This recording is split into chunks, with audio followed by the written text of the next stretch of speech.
उच्च माध्यमिक विद्यालय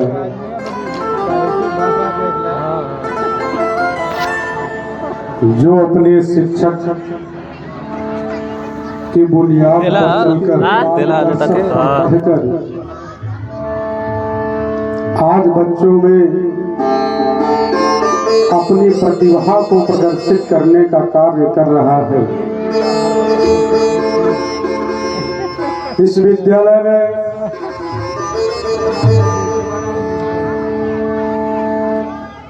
जितने भी आज छात्र छात्राएं गुरुजन बिंद अतिथिगण उपस्थित होंगे, उन सभी के ऊपर मां सरस्वती की कृपा रहेगी। माता सरस्वती के दरबार में मौजूद है, उनके चरणों पर श्रद्धा सुमन अर्पित करते हैं कि आज आपके अंदर सामर्थ्य कुछ कहने का है, कुछ सुनने का है, तो उस सामर्थ्य को उजागर करने की देन है तो माता सरस्वती की देन है कि हे शारदे माँ, हे शारदे माँ, अज्ञानता से हमें तार दे माँ। एक वंदना आपकी तरफ से, आप सभी छात्रों की तरफ से, आप सभी गार्जियन की तरफ से, आप सभी अतिथियों की तरफ से मैं इस मंच से शुरू कर रहा हूँ अपनी बात से पहले कि हे शारदे माँ, हे शारदे माँ, है अधूरे लेके शरण में हमें प्यार दे माँ, हे शारदे माँ, हे शारदे माँ। इस कविता पर आपकी तालियां आनी चाहिए थी, नहीं आई, इसका मतलब अभी आप बंधन में बंधे हुए हैं। किसी भी सांस्कृतिक कार्यक्रम में आप उपस्थित हैं तो पूर्ण रूप से उपस्थिति दर्ज कराएं, मानसिक रूप से, शारीरिक रूप से उपस्थिति आप अपनी दर्ज कराएं। और एक बार मैं आप लोगों का आपके बीच में कुछ रखूंगा, फिर आपको खोलने का प्रयास होगा, क्योंकि हमारा और आपका तालमेल रहना चाहिए आज के कार्यक्रम में। यदि वक्ता थोड़ा सा नीचे होता है तो श्रोता उसको ऊपर उठाते हैं। वो उठाने का काम आपकी तालियां करेंगी, आपका उत्साह करेगा कि जिंदगी दी है तो जीने का हुनर भी देना।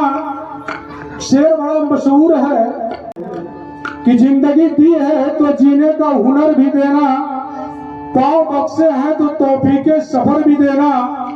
गुफ्तगू तूने सिखाई कि मैं गूंगा था, बोलना किसने सिखाया है, हमें कहना किसने सिखाया है, हमें शब्दों का ज्ञान किसने दिया है, हमें शब्दों की तारतम्यता किसने प्रदान की है, वो माता सरस्वती ने प्रदान की है।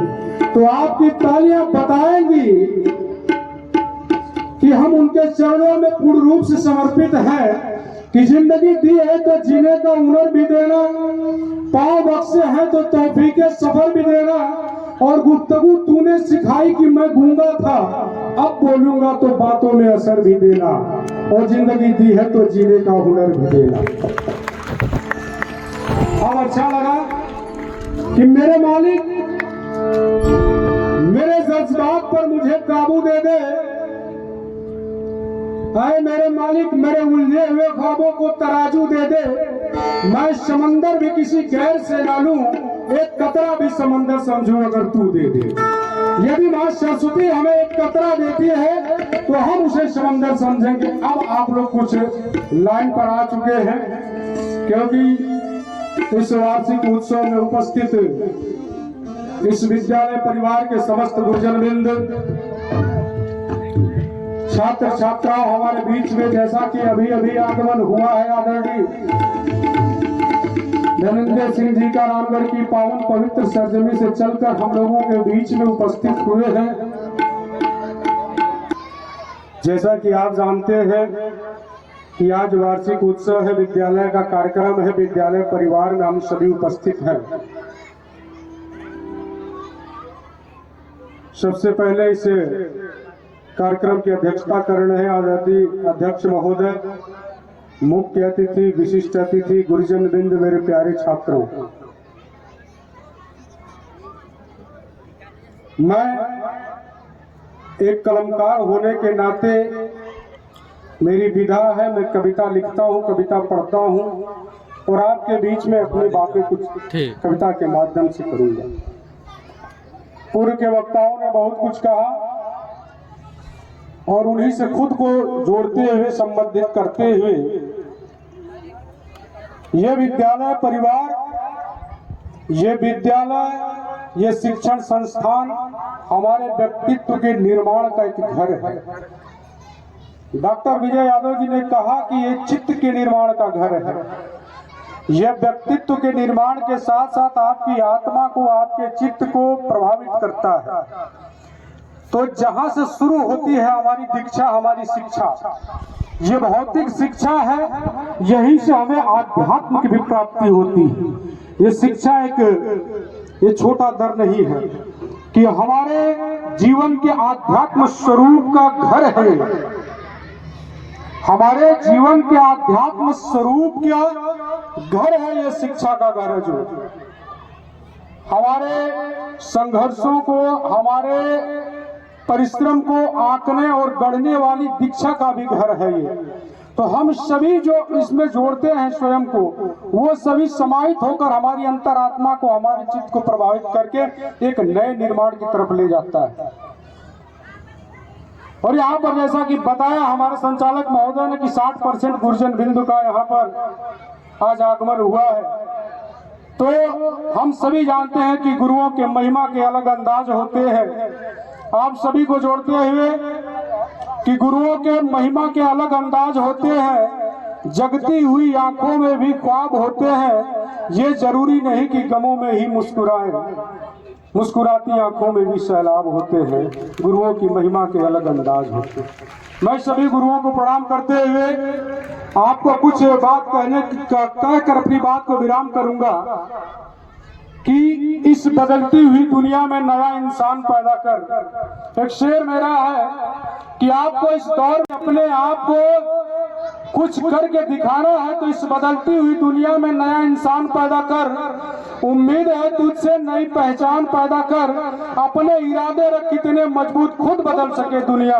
नए वादे, नई कश्ती, नया तूफान पैदा कर। इस बदलती हुई दुनिया में नया इंसान पैदा कर। आपको जरूरत है आपके संघर्ष से, आपके परिश्रम से, आपकी पढ़ाई से, आपकी लिखाई से आप समाज में एक ऐसा स्थान बनाए कि आने वाले समय में आपको याद किया जाए। इस जहां से जाने के बाद भी आपको याद किया जाए। वो एक चीज कर सकती है, वो आपकी शिक्षा कर सकती है, वो आपकी दीक्षा कर सकती है। इस दुनिया में कलम का महत्व बहुत है। आज हम कलमकारों की जिम्मेदारी है कि इसे बदलते हुए दौर में अपने आप को, अपनी कलम से एक नए दौर को लिखे। रामधारी सिंह दिनकर जी ने लिखा कि कलम आज उनकी जय बोल। जला अस्थियां बारी बारी छिटकाई, जिसने चिंगारी जो चढ़ गए पुण्य वेदी पर, लिए बिना गर्दन का मोल। कलम आज उनकी जय बोल।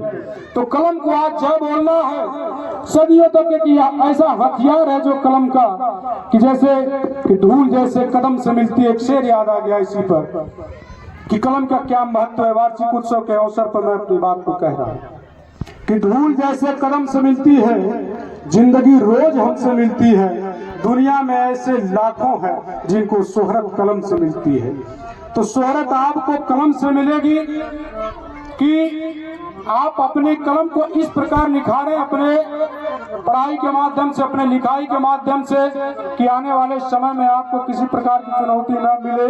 आपका जीवन सहज, जो शिक्षा आपके जीवन का निर्माण करती है। आखिरी चंद शेर है हमारा। मैं कहूंगा कि हर एक गीत का तराना तुम्हें याद करे। आप सभी को इस विदाई के समय में जा रहा हूं इस पर, इसमें जोड़ते हुए कि हर एक गीत का तराना तुम्हें याद करे, हर एक फसाने का अफसाना तुम्हें याद करे। ये हवाएं, ये फिजाएं गवाही दे तुम्हारे होने की। कुछ ऐसा कर जाओ कि जमाना तुम्हें याद करे। हर एक गीत का तराना तुम्हें याद करे। मैं इन्हीं शब्दों के साथ आप सभी का अभिनंदन करते अपनी वाणी को विराम देता हूँ। जय हिंद, जय भारत, जय बाबा की लाल।